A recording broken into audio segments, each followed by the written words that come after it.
Hello everyone, ito si Engineer Casilla at ito yung G Solutions. Patuloy tayo mag-solve ng mga circuit problems. At sa oras na ito ay ito yon.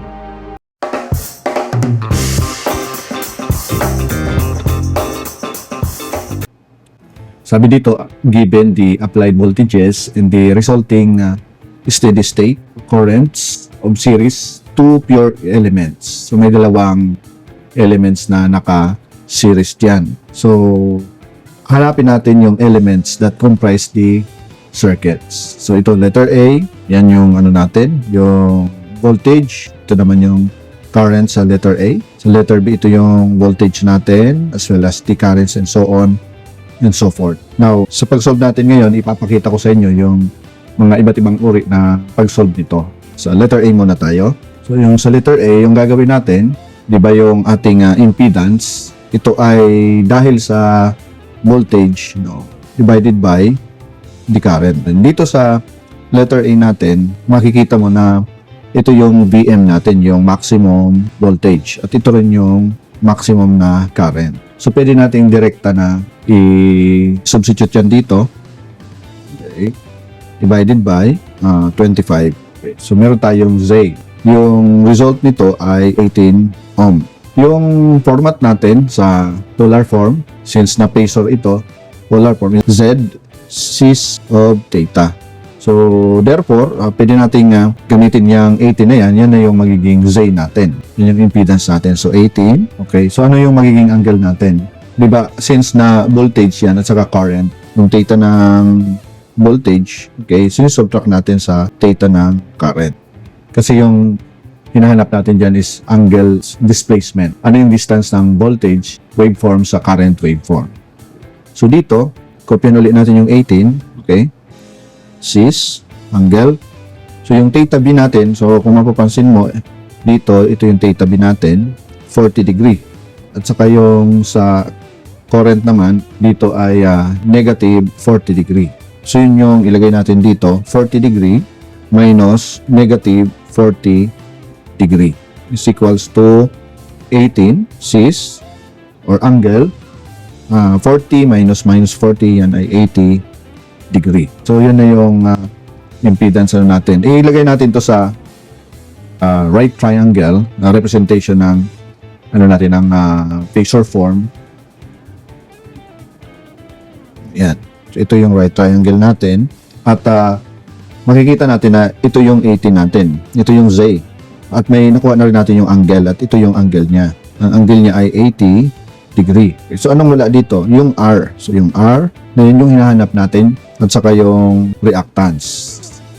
Since na positive yan, so probably ito ay inductive reactance. So, ngayon, para makuha natin dito, yung R natin, so magkaroon tayo ng, apply natin yung trigonometry natin to get your R. Diba, nag-cosine tayo, cosine 80 degree is equals to R, the adjacent side, divided by the hypotenuse na 18. So, makuha natin yung R dito is equals to 18 cosine 80 degree. Kapag sinolve natin yung sa calculator, yung R natin, makuha na natin na 3.12 ohms. Okay. So, meron na tayong R. So, ito yung hinahanap natin. Lagay natin sa box. Tapos, yung sa reactance naman, yung XL, di ba? Yan ay sine 80 degree. No? Yan, at saka ito. Yan ay equal sa X of L divided by 18. So, makuha natin yung X of L dito. Yan ay 18 sine 80 degree. Yun. At pag ating kinalculator yan, 18 times sine 80 degree, yung X of L natin ay equivalent sa 17.73 ohms. Okay, so ito yung hinahanap natin. So yan yung isa sa paraan para makuha yung ating dalawang pure elements. So yung unang value niya ay 3.12, yan, at yung pangalawa niya ay 17.73, yan yung reactance natin, inductive reactance. So sa letter B, punta tayo ng letter B. Yun, sabi dito, ito yung natin, given sa voltage at saka ito yung sa current. By the way, dito sa letter A natin, pwede nating gawing i-set up yung sagot natin sa rectangular form, no, di ba? So So, kaya pwede rin masabi natin na yung Z natin dito, sulat natin yung 3.12 plus J 17.73. Yan yung rectangular form niya. So, sa letter B natin, okay, punta tayo ng letter B. So, isulat natin kaagad yung Z is 180, tapos sine, yan, 400T plus 75 degree. Yun yung voltage natin. Yun yung given. At yung current naman, diba, ginagamit pa rin natin dito yung voltage divided by the current. So, yung current natin ay 20 sine 400T okay, plus 100 degree. Gawin muna natin, since nakasign ito, no? Nakasign na function siya, gawin natin siya munang cosine. So, 180. So, imbis na sine, gawin natin cosine. Kopyahin natin yung angle, 400T. So, pag ginawa mong cosine yung sine, nagsusubtract tayo ng 90 degree. Minus 90 degree, okay, plus 75. O, kopyahin natin muna, 75 degree minus 90 degree. At dito naman sa baba, ganun din yung gagawin natin, 20. So, sine, again, kopyahin natin, 400T. Okay, kopya ko lang, plus 100 degree. Yan, minus 90 degree. So, further simplify natin yung Z natin. Kopya ko lang uli, no? Okay. So, cosine, yan, 400T, 75, no, minus 90. So, bibigay sa atin yan ay 15. So, negative 15 degree. Yun. At saka dito rin sa baba, ganun din. May cosine na to. Yan, kopya lang, 400T.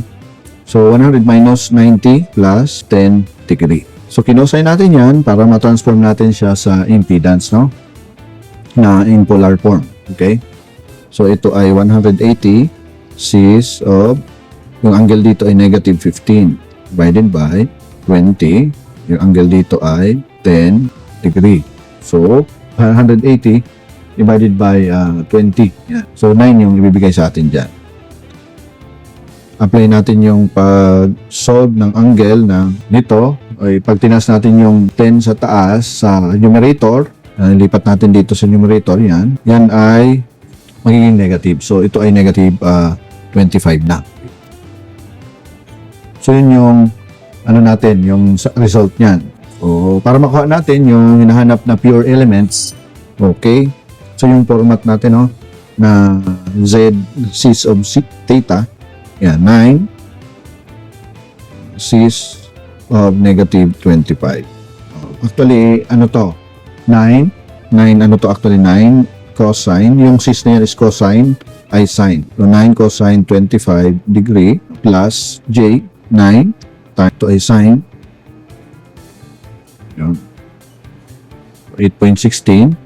Okay. Ito. Tsaka yung isa ay sine siya. Ang value niya ay negative J 3.80.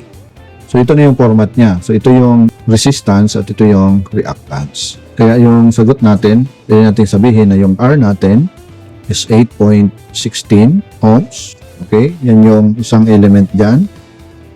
At yung isa namang element natin, X of C. So, X of C is 3.80 ohms. So, yan yung dalawang element. So, pwedeng ganun yung pagkuha natin. Pangatlo, no, yung letter C natin, okay, sabi doon, yan, no, 200 cosine 150 minus 150t minus 50 degree, at saka yung I natin is 25 cosine 150t minus 120. So, pwede natin diretsoin na siya, since na cosine naman parehas siya, cosine at saka cosine. So, diretso na natin gawin niya in polar form. So, sabihin natin dito, Z, siyempre ito ay palaging voltage over the current to eh. Yung voltage natin in polar form, sa taas, 200. Sulat lang natin 200 dito. Angle or cis, cosine ay sine, negative 50 degree. Yung isa naman, yung current natin dyan, ay 25.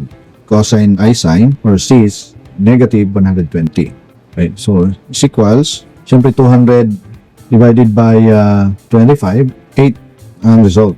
Tapos, yan. So, negative 50, tataas kasi natin yung negative 120, lagay natin sa numerator, magiging positive yan. So, mangyayari, negative 50 plus 120. Yung result ay 70 degree. Itong ano na to, sys of 70 degree ay 2.74. Pag transform mo siya, polar kasi siya, gawin mo siyang rectangular, then ay 2.74 plus J, 7.52.